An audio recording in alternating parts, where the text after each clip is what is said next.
క్రైస్తవ పాస్టర్ల యొక్క కుయుక్తుల వల్ల, వాళ్ళు చేసే జిమ్మిక్కుల వల్ల, వాళ్ళ కుతంత్రాల వల్ల క్రైస్తవం విస్తరించింది తప్ప బైబిల్ వల్ల కాదు.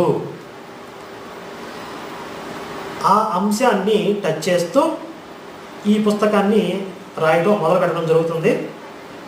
అయితే సామాజిక స్మగ్లర్లు పాస్టర్లు అనే ఈ టైటిల్కి జస్టిఫికేషన్ ఎలా, ఈ అంశానికి ఆ అంశానికి ఎలా ముడిపడుతుంది అనే విషయం కొంచెం సస్పెన్స్. ఇప్పటికీ ఈ సామాజిక స్మగ్లర్లు పాస్టర్లు ఈ పుస్తకం రాయడానికి గల ప్రధాన కారణాల్లో ఇది ఒకటి.